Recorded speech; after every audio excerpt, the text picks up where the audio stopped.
Tony Leonardi and the Youngstown State University Jazz Ensemble.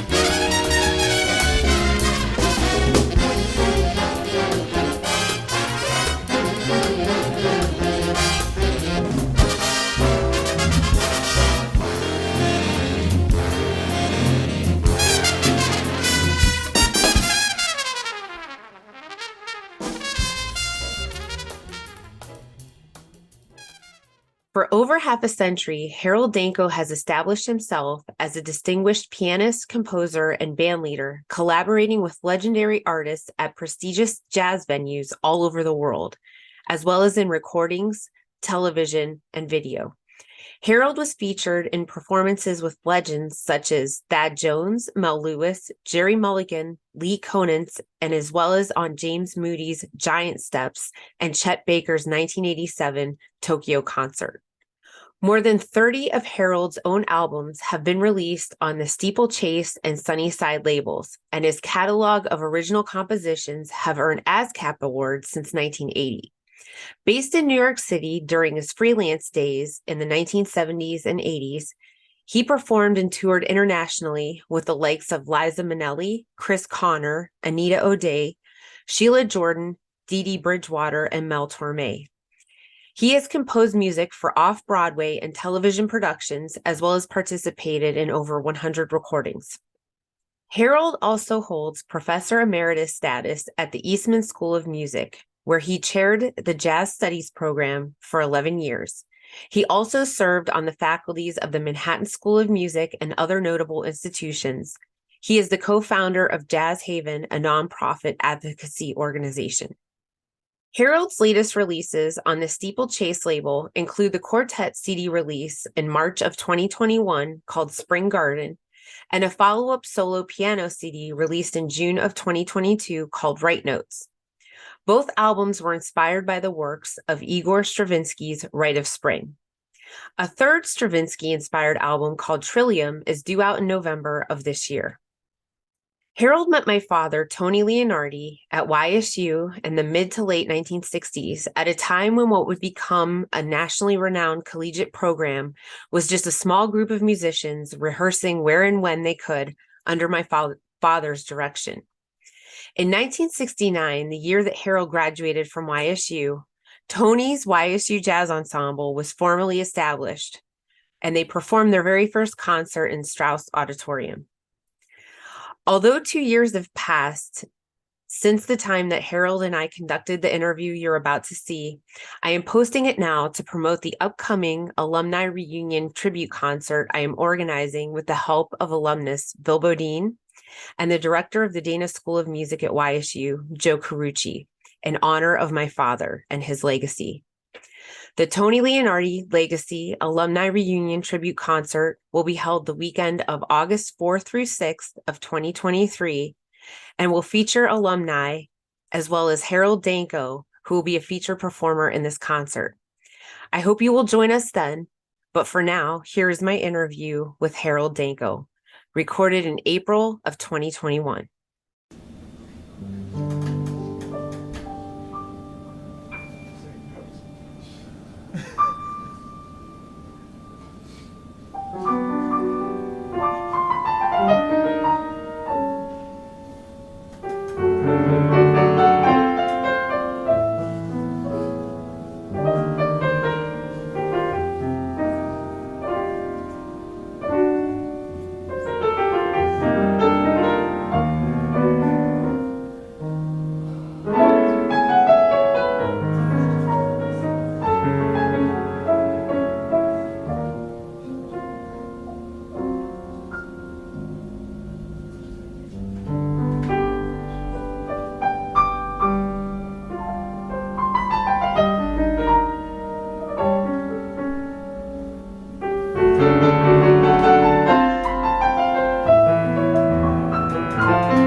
Hi, Harold. Hi, Paula. How are you? Hi, I'm doing well. How are you doing? I'm doing just fine. We had some good weather here today, and I guess you didn't have a storm, so that's good for you. Yes, definitely. Definitely. We were supposed to, and I got caught in the rain on my bike, but I made it through, and here we are. So Good. Wow. Well, it's a pleasure to do this. Thanks for having me. oh, thank you for doing this. It's such an honor to have you here and to talk to you. And to start everything off, I'd like to talk to you about your new album. You sent me some information about it, and I am just so excited for you. And when did this officially come out? And what are some stories behind it? Oh, wow. I got stories. Well, it came out in March. We've been dealing with the mail system. There's certain people that have done their best to undermine the mail system. So I'm stuck without copies right now, but I got a few copies, which I sent out to reviewers and radio and whatever. And then I'm waiting for the next shipment, and then between the record companies in Denmark. So there's that international shipping, and then there's the American post office, so we're waiting, but it's an album. I call it Spring Garden, and it's really kind of my tribute to Igor Stravinsky and the Rite of Spring. Although I don't state anything on the album cover, I call it Spring Garden because I didn't want to be responsible for, oh, he's playing the Rite of Spring, whatever.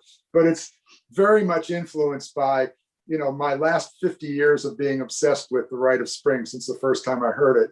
And I've wanted to just be able to access some of that in my own playing. And it's crept into certain compositions over the years, but there was a conscious effort to, on my part over the last few years since I retired, to study, first of all, some of my own music and get better at playing my own music. Because what I've said is since Herbie Hancock and whatever, they're not playing my music, I've got to be the best playing my own tunes. So, like if somebody else, if some young hot shot was doing it, great, I could sit at home, but I've got to continually, and some of the stuff I wrote way back when still kicks my butt. But Stravinsky, the stuff he wrote in 1913 at the tender age of 28 still kicks my old butt. So we're going to be nice today. So anyway, I set out. I've had a quartet in operation. I think I might have last seen you when Rich Perry came out. I think we played with your dad. We played with Tony, maybe Mr. Pease or Mr. Pease, right? Yes. We played somewhere with Tony, and that was Rich Perry. So I've had a partnership with Rich, who's originally from Independence. He's from Ohio. He's from outside of Cleveland, but I've known him since the 70s, and we've had a group on and off since the 90s. We've done a lot of recordings, some under his name and some under my name. And last November of 2019, before the pandemic, out of nowhere, we got invited as a group to go to Argentina. So we went for a few concerts and some club dates to Buenos Aires and Cordoba. I played my music because I played all originals with this band, and it's the band we had in New York for years. And so we went and played these concerts to people that were standing, and I was like, wow, this is great. We're on our way. That's before COVID, right? So anyway, but it was really nice. And then in the course of doing that, the record label that we've been recording for was interested in us. Wow, you're back together. Let's do a record. So in December of 2019, we did this record where I got really ambitious. I got over ambitious, and said, okay, I'm going to do this Stravinsky stuff. We're going to, rather than play standard tunes or whatever, I'm going to challenge myself at my age. So I've said so. So some people don't think I've retired to the jazz lounge, the jazz senior lounge, where we play Satin Doll real slow, or something, so we can catch. So anyway, that's my, we got together, we recorded it, and then Niels Winther, the producer of the label, after December of 2019, I had this thing all done. And he said, well, we're kind of really behind this will probably come out in spring. And I'm going, spring of 2021. And I was, oh, not next year. And then I was kind of disappointed because I said, oh, I want to get the record out. But now with COVID for the year, we've all been on a hiatus. To have a new record in 2021, I'm a happy guy, you know. So, and the response has been good. People have been pretty encouraging. You know, nobody said, "What the heck are you doing?" You know, trying to do Stravinsky. You know, so, but it's been a lot of fun. It was a lot of work to you know, to try to not steal, to try to use the stuff which is in public domain. You could technically steal it, but I was trying to hide certain things, and then he used some folk music sources anyway. So there's certain things that he used that are public domain. So, you know, everyone said, well, you don't have to worry about copyrights or anything. But I said, well, I don't want to start out where everyone said, oh, that's a direct steal, you know. So try to disguise it as much as we could, you know, and then, you know, give some strong hints. And so anyway, that's what that did. You know, it was a real interesting compositional assignment, you know, for myself. so anyway, that's I'm very happy with it, and I just hope that there's enough people, even from the classical world. I don't know what they'll ultimately say, but the interest in it is like, oh, okay, well, you know, they might give it a listen. So for better or worse. So it's a different kind of, you know, hopefully a slightly different audience, and an audience that's, you know, sophisticated too, you know. So that's about what I can say about that. That's a mouthful, more than a mouthful. Well, that's so exciting. I give you so much credit for taking this on, especially at this time. I mean, the timing worked out. It sounds perfectly. It's amazing, you know, and it's spring, you know, right of spring, and it's spring of 2021, and you know, after COVID. So, you know, the timing could be good. Phil Laughlin, who's a drummer from Youngstown, he's living in Warren, and he played with Tony and played with a lot of people. But Phil called me the other day and said I was part of a Downbeat ad for the record company. So at least you know, I said, wow, I wish hopefully somebody from Downbeat, somebody born in 1990 that's running Downbeat will review it, you know. So right. Oh my gosh. So we'll see. Yeah. So you said you retired. When did you retire? I've been retired for 3.5 years. Oh, congratulations. Thank you. It was the right decision. That, you know, I had a good run for sure, and Eastman was great. I spent 11 years as the department chair, and administration was not my goal ever. So I keep saying to the guys there, I'll never get those years back, you know. But administration was never the goal. But it taught me a lot, you know, about, you know, kind of organizational things and just what it is, you know, what the college thing is. I know like your dad got right into it, you know. I mean, that was you know, something that I mean, he dealt with it in the way he dealt with it, and I, you know, I was like resistant all the way. And then, you know, towards the end of when I taught, you know, I just saw that it was getting more digital and electronic, and that's not, you know, I'm an LP guy still. So, you know, it became, maybe it was charming for a while for this old guy to come in and talk about his records and whatever. But then, you know, more and more the kids are looking at what's here on their handheld devices, and it was less about that communal thing that we always had learning jazz. And it was always about sitting around and listening to records together, and it was less and less about that. You know, it's like, what's going to be on the test? What can I, you know?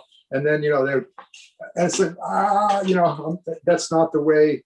And you know, there were, you know, students that could play and good kids or whatever, but it was just a different way of approaching the music. So let's talk about your dad and stuff. Yeah. How did you meet my dad? What year was it, or what time frame was it, and how? What happened? What were the events? It had to be, I don't know what year he started at Dana, 67 or 68. Do you happen to know? Whenever he came to Dana, I was, it's like, say if it was 68, I would have had to be a junior at that point. It was And somewhere around there. Yes. That seems to be what it is. It seemed to be, I knew him for those couple of years. Like, I mean, I met him in maybe 68, maybe 67. I don't know when he arrived in town, but, and he, one thing, he was much more mature than I was. That's what because he was married, he probably had, a kid and whatever. And he was probably maybe in his late 20s. And I was maybe 20, I don't know. To me, he was like, the way he was too, he was just a take charge kind of guy, but he was also so, even the studies and whatever, I was like, goofing off. I mean, it's like, getting by. And here was a guy that was serious. And then years later, I think what I realized from even being on, getting on Woody Herman's band is Tony was being professional. He was like, when he was a student, he was being a professional student. It wasn't just that he was older and more mature. He was like, he had a professional attitude. I didn't have that at that time. I was just like trying to get by, and doing whatever. And occasionally, I would get the vibe from him that maybe I should get a little more serious, And then old Tony's too serious. He's an older dude. He's like, well, I don't know if we use dude as much then, but he's a married cat, whatever, trying to get his degree now, so he's got to be serious. He's got a kid. So that was, other than the fact, he played amazingly great, so that was the thing when he hit town. We knew this guy was like, totally from another place, as far as his experience and the way he could play. So that was always fun to play with him. And we got quite a few chances to play, but I think at the time, he was working hard on his, kind of getting through and getting his degree and working on the classical thing. So I think there was a lot of, and I was the same way. There was no jazz program. So what he came into was like, yeah, you studied classical bass and then you kind of did your jazz where you could get away with it. And then, it was recognized by the teachers, as, these guys are good musicians, but it had no place in the curriculum. There's nothing for credit at that point. So there was a scene going on that kind of had some tentacles into the school, but no real part of the curriculum in any way, and so everything was done off campus. And the other thing that immediately about Tony, that Tony was a real bebop guy, and he liked what he liked, so he wanted to go straight ahead down the pike, and I was like, at that point I wanted to kind of loosen things up in a certain way. But it was great. I since you've been in touch, I listened to, he and I did Mirth Song on a record from 1982. Oh, that's one of my favorites. And that's the exact kind of thing where that's not quite Tony's thing, but when he did it great.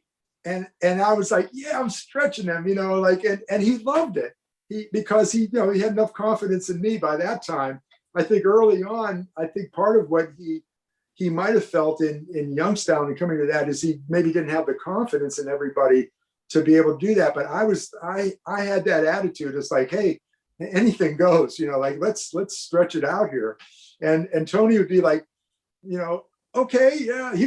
And when he went there, I'm convinced he loved it, And Mirth Song was like, when I re-listened to it, because I remembered it was a good performance. And then I hunted the LP down, and I still have my player, and I put it on. I said, yep. It was exactly this point of like, he was loving it, and he was stretching out, and and it's not the kind of thing he would play normally, given whatever repertoire he wanted to play. But if I called the tune, he would do it, and.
Those are kind of really fond memories I have of him, of like, being like the kind of the young guy that would maybe give him something, and then I guess maybe, I mean, he did boss me around a little bit, but I think he got a lot better at that after the program started, and then I just administratively, I can't imagine what he dealt with to start that program. It's just beyond me. Oh gosh, I know it wasn't easy. I remember the stories of just, yeah, he worked so hard. Oh, it was amazing. And I immediately when I graduated, the draft got me. So my draft number, I graduated in '69, and that was the time of the Vietnam draft. So I went and did an audition in Indianapolis at a fort out there, and the people, they were very gracious to me. I sat in with my audition was sitting in with the big band of the Army base in Indianapolis, Fort Benjamin Harrison, I believe. And the guy said, because I was thinking, well, I could go here and then I'd be close to my girlfriend. I could come back to Ohio. And he said, you don't want to come to this fort band in here. He said, the only thing the Army can offer you is a location. And I'm like, well, I don't. The guy said, if you're, New York, Europe, the Army can give you a location, if you enlist. So I said, well, what about New York? And so they said, well, there's a number of bands. So that's a way to make a very long story kind of short. I ended up in an Army band in Staten Island. Oh my gosh. Yeah, but I had to do basic training. So right after my graduation from, May of whatever, June of '69, I got a draft notice and I went to take an audition. And then October 1st was my first day in basic training. And then after I did that in Kentucky, I was stationed in Fort Wadsworth in Staten Island. So I was able to come to New York and kind of at least look at what the scene was. We had our short hair then. We were immediately identified as Army, because then everybody's hair was as long as yours, I think. The accountants were, but so I'd go into New York and say, oh, you must be in the Army. Like, why would you have that haircut? But I was able to meet people, and also, not really able to take gigs so much because I was obligated to do, to march in the Army band or whatever we had, parades and funerals and whatever we did. I did a few gigs here and there, but it's like I could mainly get into New York as much as I wanted and just look at the scene and kind of see where I might fit. And that was the thing that I really got from that. And also during the course of that time, I met a drummer, Joe LaBarbera, who was on Woody's band, who got me, he was at a different Army base. But I played with him during my Army time. And then I think a few days before I was going to get out of the Army, I got a call from Woody Herman's band, like out of the blue. Like, how do you know about me? I'm in the Army. I can't come now. I've got to wait, And they said, well, Joe LaBarbera's our drummer. I said, oh, okay. So I think I got out of the Army at whatever in the first part of April, and then the next week I was with my short hair on Woody's band trying to grow a beard. And I remember we went to Las Vegas, and I had my little stubbly 2 weeks of growth, and somebody said, "Oh, did you just get out of the Army?" So it's like, yeah, okay. So that was the beginnings, and and that touched base, of course, with like Tony's thing with Woody. That was my first gig out there after the Army, and again, understanding what a professional is, from Woody Herman, and then realizing, oh yeah, that guy Tony, he was a professional. I get it, you got to show up on time, you got to show up dressed, and you got to play the gig. You can't be sloughing off, so that was that was the early 70s there, a quick summary of what went on. And then so I didn't see Tony much after my graduation, of course. I'd come back to town, and occasionally I think we did do some jam sessions. I seem to remember one. Did he live in Cortland? Did you guys live in Cortland, or was that? Or he did until, I want to say, maybe the very, very beginning of the 70s, because he married my mom in 73, and at that time he was teaching at Poland. That's and right. I believe Okay. he was living in Boardman, but he lived in Cortland prior to that. So I remember a session definitely in Cortland. So that must have been with his first wife, or and shortly after he came to town, I think. But so I remembered he lived out that way, and then yeah, I've forgotten it. He did some high school teaching too. Yes. And then part-time at Dana, was that it? Or at that point? Mm-hmm. Wow. Yeah, I think he was working on his degree, then he was working on his master's, and he was teaching high school, and then trying to create that program. I mean, I don't know the exact sequence of all of it, but I think it was all around the same time frame. Oh no, maybe his master's was later on. I think, yeah, because I remember my mom talking about helping him type it up. So that was later on. Did he get a master's from Youngstown, or where did he get his master's from? Okay, so he went on. Yeah, so that was when, at that point I was living in New York and doing freelance, and once in a while I'd come back to Ohio, and maybe we'd talk. I don't remember that we played much, except when he, a couple times when he invited me to play. I think one time I came back with Joe LaBarbera and Michael Moore, and I think that was prior to the 1982, it was maybe early 80s or late 70s, and then we came back for that kind of reunion concert in the 1982, where we did the recording. And so that's what after that, I mean, we would talk by phone occasionally. Oh, I remember one thing. Oh, this is a great Tony story, actually. When I got interviewed by Downbeat magazine, this had to be, I was with Thad Jones and Mel Lewis, maybe 76, 77.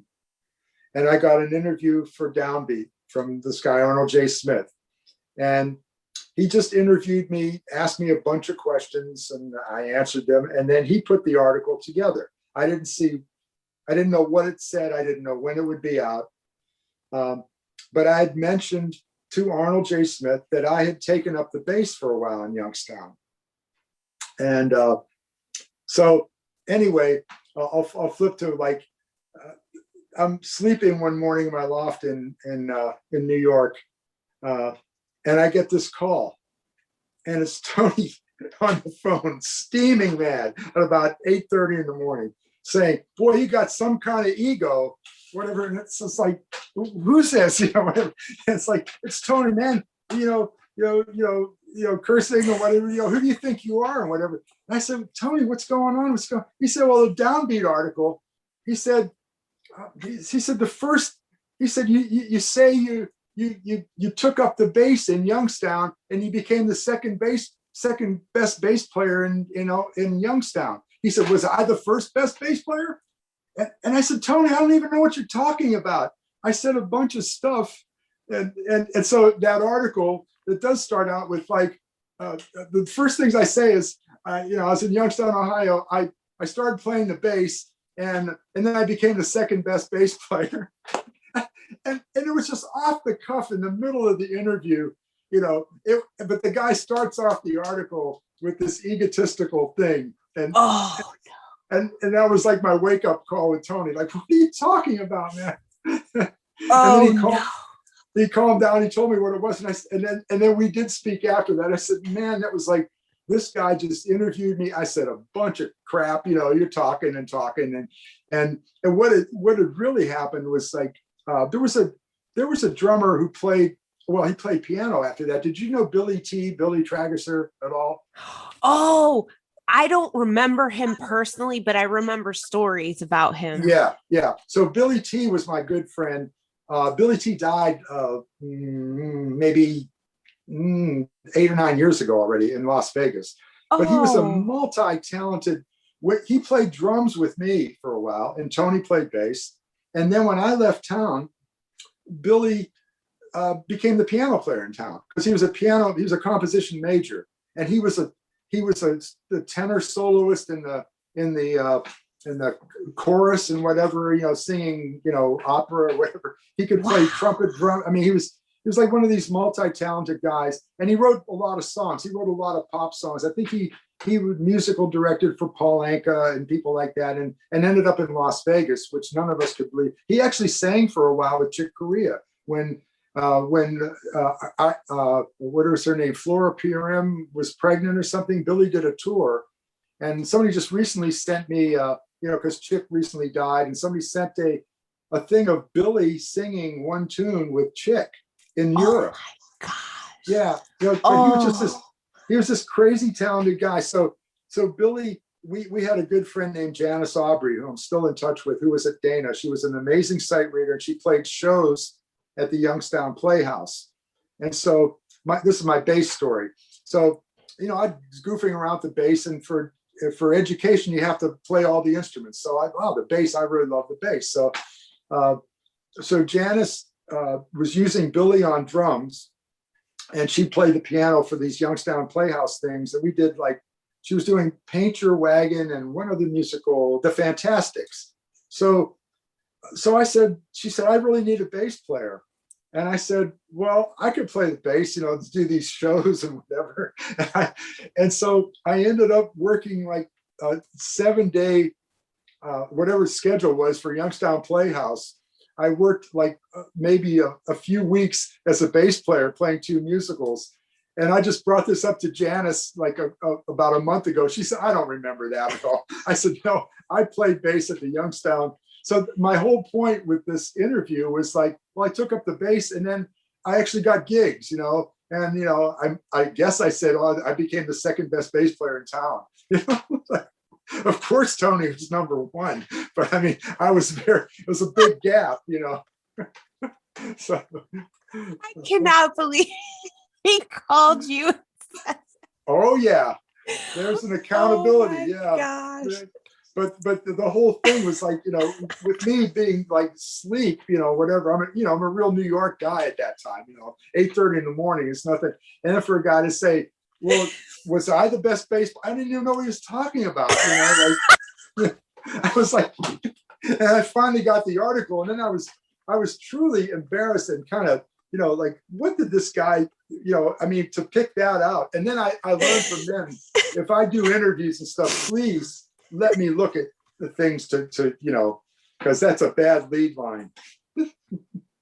Good, I'm cracking you up. This is good. Oh my gosh. So that forever changed any interview you did going forward.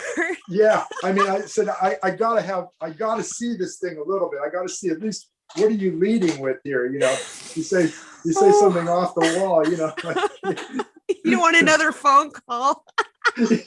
Yeah, please, let's so Oh. and it's funny, late as I've gotten older, like I've done some interviews on the Eastman website. I don't know if you had looked at any of those, but I had a couple of interviews, and I'm very insistent that the biographical, please get the, run that by me, run the biographical stuff by me. If you have opinion, if it's an opinion or whatever about the music, but please, don't have something stupid biographically, because that really, because then I know one of the things it says about me is I'm from Sharon, Pennsylvania, and I was born in Sharon at the Sharon General Hospital, but I lived in Maysville, Ohio, but from one little biographical thing, because I was born in Sharon, it said like, he grew up in Pennsylvania, so all those little things, that you just want to, please line the ducks up, it's like, so. Right, exactly. Yeah. So that's, oh my gosh. what else? I don't know if I can top that one. I don't know. That was good. Well, I'm glad that you mentioned Mel Lewis and Thad Jones, because I want to ask you about that story. How that all happened. Oh my gosh. Oh, that was amazing. Yeah, we were playing in Cleveland. And let me see. Thad, it was the big band in Cleveland, and the bus was going to go back to New York. And somehow, I guess in talking to Tony, I arranged for, what was it? Mel Lewis, Thad Jones, Pepper Adams, Gregory Herbert, Lawrence Feldman, who was my friend. I think that was it. Yeah, but and like you guys want to do whatever. I don't know what kind of money Tony offered, but it was like, you guys want to stay an extra day, and then we'll do this gig, and then we'll go back to New York. And they all agreed. And so I brought in this, so I guess that might have made up for whatever I said about the bass playing. I forgot.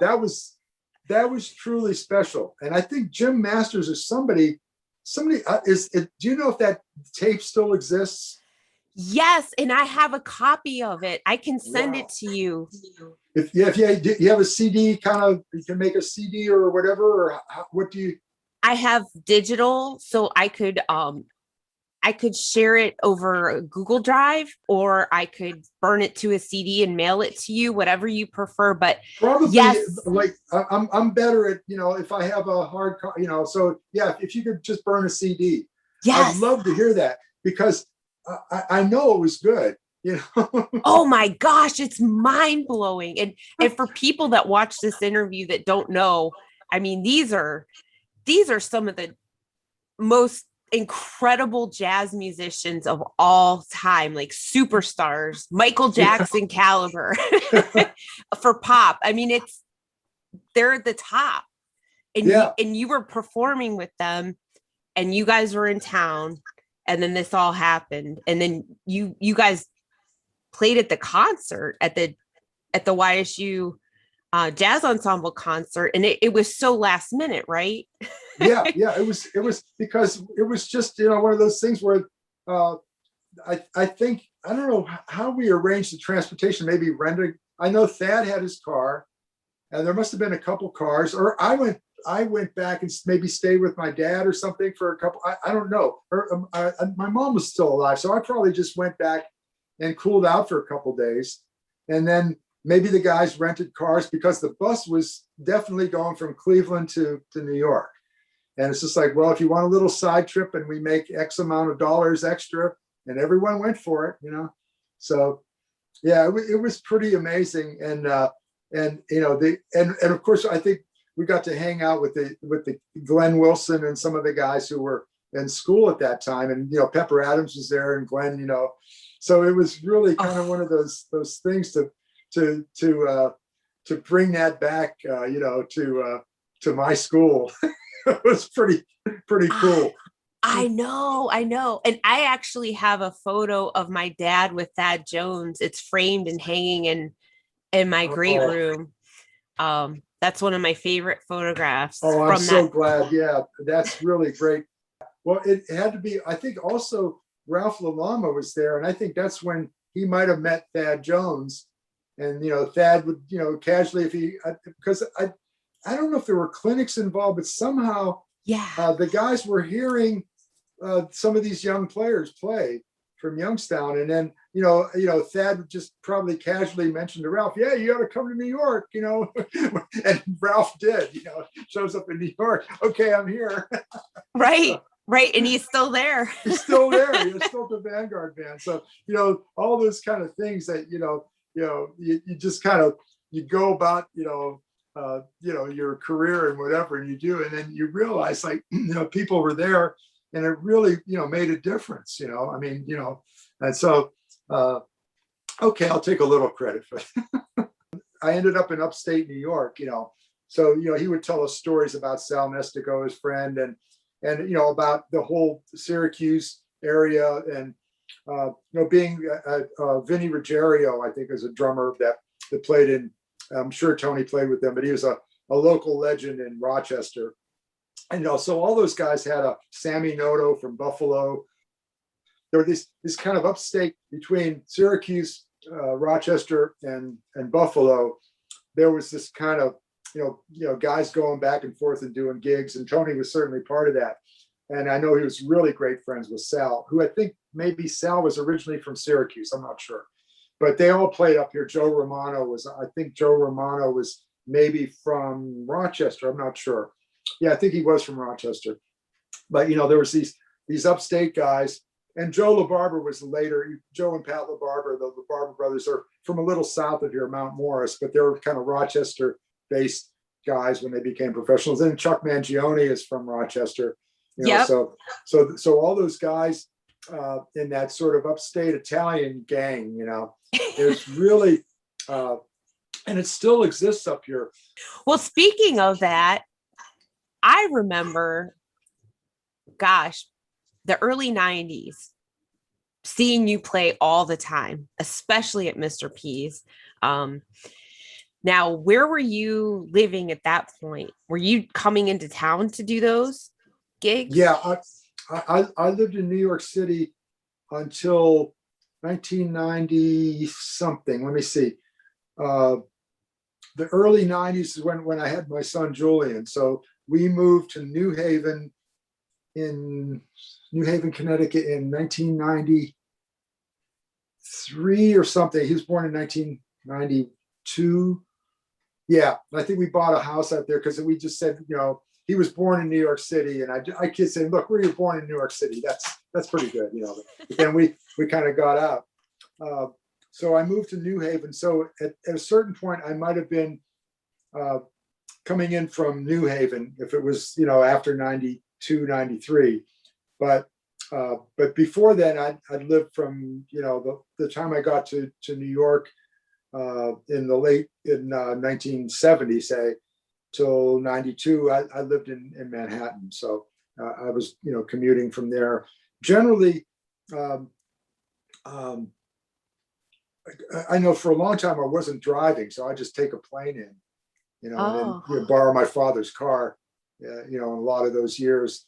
But he died in like 84. So like after that, I think probably I might have rented a car when I came in or something, I think, yeah, the gigs you might have seen where Rich Perry and I came in, and we would get like Tony and I forgot who played drums on those.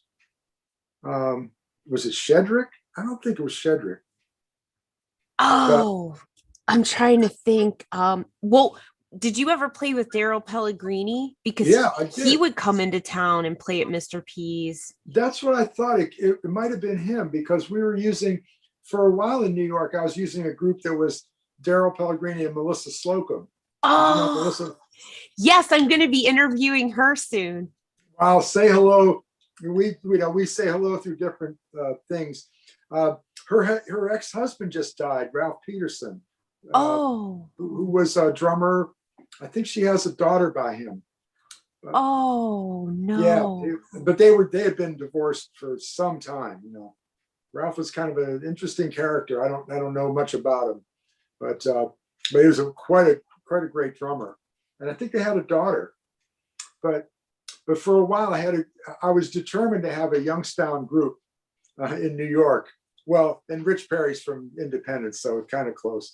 But so Daryl and Melissa were the rhythm section, and it was a lot of fun. I would just, I think it was last year when I'd been in touch with Melissa, and I just said, there was really a lot of good times, and she's quite a good musician, and Daryl's, a wonderful drummer, and so I think I think she got her doctorate. Daryl's in Hawaii, right? I think. Yes, I actually just did an interview with him Oh wow! last month, I think. So yeah, these will air. I have so many, but yeah, he's in Hawaii.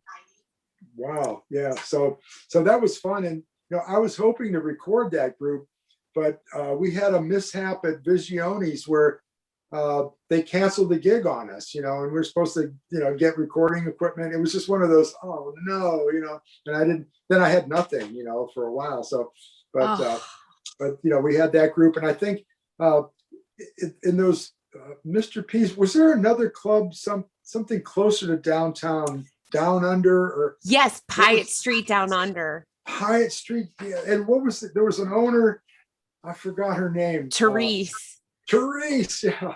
Yeah. Are those people still around doing things, I wonder? I have no idea. When my dad passed, that was it. I have no idea. Yeah. So those gigs must have been could have been into the late 90s, I guess. I'm not sure. Yeah. Because I remember coming in with Rich, and we would rent a car, and I think we did a gig or two in Cleveland, and then did the Down Under. What was it called again? Hyatt Street. Hyatt Street down. Yeah, we did that gig. I don't know. I can't remember the years, but you might have been there for that one. Oh, I'm sure I was. I tried to go to all of them. Yeah. Glad you did. I mean, it was, those were good too. And they, Therese and the, people really treated us well. It was really, I know that, it can't be easy to run a jazz club. Oh my gosh, especially there. Oh yeah, that was crazy. Yeah, but those are some of my best memories.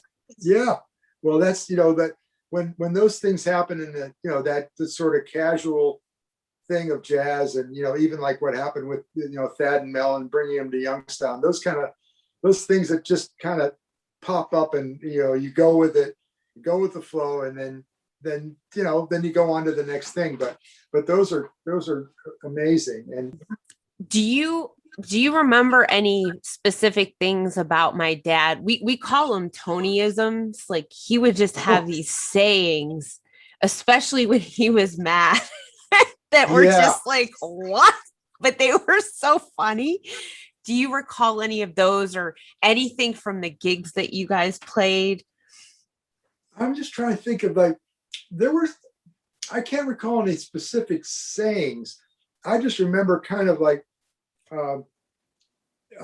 if he thought, I felt like that he could have really got on my case for my unprofessional behavior at times, my flippant, because I really thought I was pretty hot, with whatever we were doing, and I was, and I had a lot to learn, basically. And like I said, Tony was serious, and there was more than that. I just kind of get like, he'd be looking over at me to just, settle down, or, so, but I can't recall anything specifically. There was a saxophone player who was considerably older than both of us, Tom Ferbata. Do you know that name? Yes. Tommy Ferbata. That was another real professional, an Italian guy from Newcastle or whatever, great player. but he was one also that had that. I mean, he was older than Tony, but he was a real pro. And I just remember I was just like, I was just into like, I don't know, some scene, the college guy, and I played well enough to get by. And those guys were really, there was a vibe they had. I don't know if it's the Italian thing was part of that for sure, but it's just like, toe the line here, or like, do the gig. I think Tom Fabata told me something like, take that music home a little bit. Can you take that music home? Or I don't know what I was doing. I was never a great reader, but I always kind of faked my way through and kind of get by, but not with Tom, and just said like, take the stuff home. But I think with Tony, I think it was more those guys that were in his program. I would hear those same stories about, like what Tony was talking about, and I think with me, I kind of escaped that since I went off to the Army, and then I went with Woody, and I was kind of okay. I kind of passed the grade, after and definitely like that. The whole Woody Herman thing. Even with my brother Joe, I had two older brothers in town. They both played saxophone. They're both deceased now, John and Joe. Joe was the older one, and they both were professional musicians in town. And I mean, especially for my brother Joe, I don't think Joe ever got over the fact that I left Woody.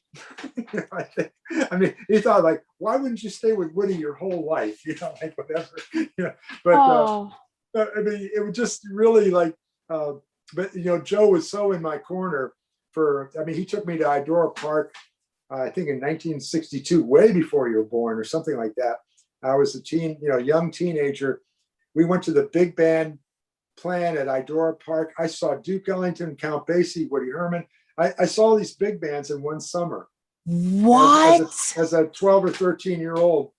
And they played at Idora Park. Are you kidding me? Idora Park Ballroom, yeah. If you look online at Idora Park, I mean, there's some this friend of mine, Janice Aubrey, sends me stuff about Youngstown sometimes, but there's some Idora Park stuff that, I mean, it was a destination for big bands. And I mean, I saw Count Basie, Duke Ellington, Maynard Ferguson, Stan Kenton, Woody Herman, Les Brown, and then maybe a couple other bands that are in one summer.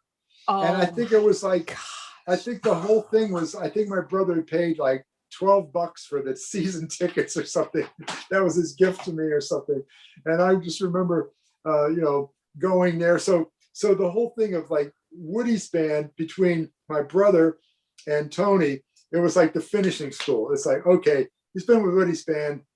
I guess and it really is that way, because I mean, Woody would fire guys after, if they were good sight readers, but then they couldn't play creatively in a couple days, like Woody would kind of give, like, get rid of that guy. Or if the guy didn't fit in some way, not just musically, but, attitude wise. And, so it was really like, that was a real finishing school. And the whole big band thing, which at that time, I wanted to be with Miles Davis or something. That would have been like the ultimate thing, but, it's like back to the thing of the piano player who's like the special guy, special little talented guy. So, but in a big band, you learn to just like do the gig.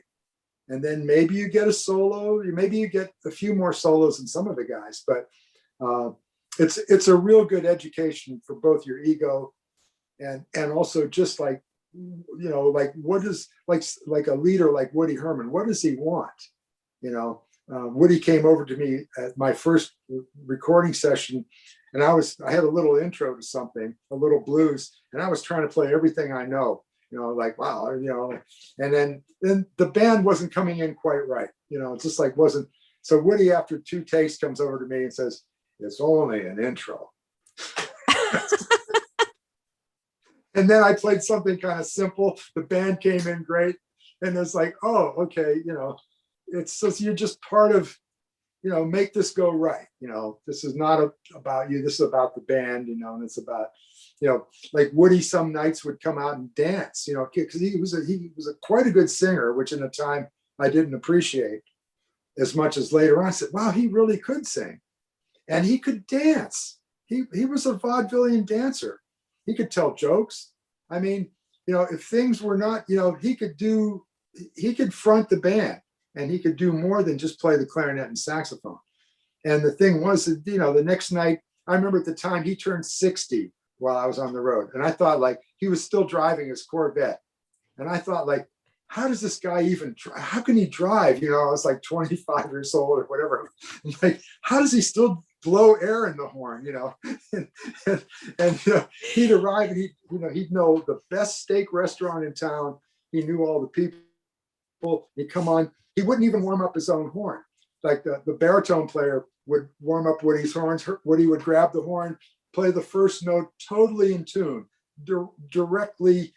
And it's just like, oh, so the old man, you develop this kind of respect, like, oh, okay, and even though you think you're young and hip and whatever, you kind of over time. And then you hear, like, when I've heard things on his solos at the time, I thought, well, that's a little bit old. And he said, no, it's totally right. It's exactly what Woody Herman should be, because he's Woody Herman, and you're trying to, and he liked guys that would push him, push that envelope a little bit, but he knew exactly what he wanted to present, and he wanted that excitement. And so being part of that, I think, which your father really knew, and which I think was part of what I appreciated about what he might have brought to Youngstown, to some of us young players. I learned that later on. And then it's just like, and that was really like a very, like the introduction to the, being a professional, really. So, and then, and the quality of the music had to be high, it's, that's expected. Okay. If you have, 8-hour bus ride and you didn't have dinner, sorry, the gig has to be, you got to play really, you got to play your best, So. Right. And that's funny you mentioned that, because one of my dad's former students toward the end of his life, he had recorded my dad kind of giving the band like a pep talk. He really sounds like a coach during this talk. And it was basically, nobody cares. Nobody cares if you're sick. Nobody cares if you don't feel well. And he talked about the days with Woody Herman, and, how they'd be walking through the rain with their instruments and carrying all this stuff. And like you said, on the bus for 8 hours, not eating, and nobody cares. You're there to perform, and that's it. They paid for a ticket, and, and Woody knew what he had to present, and I learned that, with other leaders when I played with Jerry Mulligan later on. And, we'd all kind of kid, like, Jerry's, his ego is so big or whatever. But then I look back at that. He wanted the music, he said, I'm playing my music in front of people, and then I understood it when I tried to have a group, and was more professional about it. It's just like, I want this to be good. I don't want people to come out and just hear me goof off. I might tell some jokes and I might be that way, but basically when the music hits, you want that to be, really there. And, so Mulligan had gotten to the time in his life where he was playing these venues where he wanted you to wear a tuxedo. And I remember one time I didn't have my tie on in the lobby. He said, put your tie on. I said, oh man, come on. I didn't say that, but that's what I, said. But I put the tie on, and then later I kind of understood it. And speaking of Woody, my brother years ago came across this footage of my dad playing with Woody in France. He does this solo on Satin Doll with Woody Herman. That's just amazing. And the crazy part is he had just started on bass. Yo, wow. And he was that good. But this footage, I mean, he's 26 years old. And, somebody out there posted it, and it's incredible. So I'll send you that link. Yeah, I'd like to see that.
you just brought up to, I recorded with Rob Bulkley and your dad. Do you know that? Yes, I have that. Yeah, Oh, that's a good record. that It really is a fantastic record. Oh my Yeah. gosh.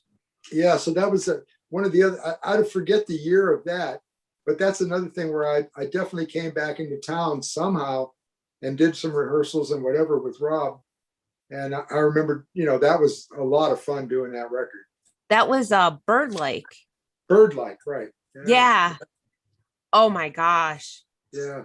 So that's good. There's some recorded evidence there that, like of us playing together. Yes. And Rob was a very nice drummer. I mean, that was really, very, very, and it was a very organized session. I remember it was just very, very professional. Very good. Are you able to do anything with Shedrick Hobbs? I got his phone number and I tried to reach out to him. I didn't get an answer, but I'm going to try again because I would love to interview him. I know he did something with the Mahoning Valley Historical Society. That's right. Yeah, I saw something online. Yeah. Yeah. Yeah, because he's one of the Youngstown heavyweights. Yeah, and he played with some pretty incredible people, and he's a phenomenal drummer. I don't think he plays anymore, but no, that's what I heard. He's not playing. But, yeah. But I seem to remember it must have been a session because I don't remember it being a concert, but I remember playing at least one time with him and Tony, and that was like, it was amazing. Oh, that had to be incredible. Yeah. Oh yeah. It was just like, and just that's where you let those guys just take over. They're just like so strong. It's like, okay, yeah, it's easy, So, and that's where they love to be. I'm sure that was, so it's a special kind of rhythm section, when those guys feel time and whatever the way they did, so. Oh, by the way, do you know about the concert I'm planning? You mentioned that. It's for what year? 2022? Yes. So June of 2022, the weekend of the 24th through the 26th. The details are still very early stages, but I'm planning this tribute concert for my dad and trying to recruit as many musicians that want to come back and perform in it from all of the decades that he was there. So as things unfold, I'll let you know. And if you happen to be around, it would be so awesome to have you there. There's nothing on my calendar for that time. So okay. And hopefully this COVID stuff will be a thing of the past. Yeah. That would be great. Yeah, it'd be really wonderful to reunite and just do that. Yeah. Yeah. Great. Okay. Well, yeah. Put me down. Okay. Absolutely. Yes. So I'll keep you in the loop with everything. And gosh, Harold, I appreciate this so much. You were such a significant person in my life growing up. I don't know if you even realized, but just going to hear you play. Like I said, those are some of the best memories of my life. And when you said yes to doing this, I was so happy. I'm going to tear up. I was so happy. Thank you so much. Thank you. And all the best with this project. It's a great project. And I really appreciate, the work you're doing and keep it up. Thank you so much. And you keep it up too. I'm so proud of you and what you're still doing, the music you're still creating. You're so talented. And so much respect and admiration to you. Thanks so much. And okay, so have a good, summer, spring, summer, and let's go. And we'll talk again sometime. Oh, yes, absolutely. Okay, thank you so much. Okay, take care. Okay, you too. Bye. Bye.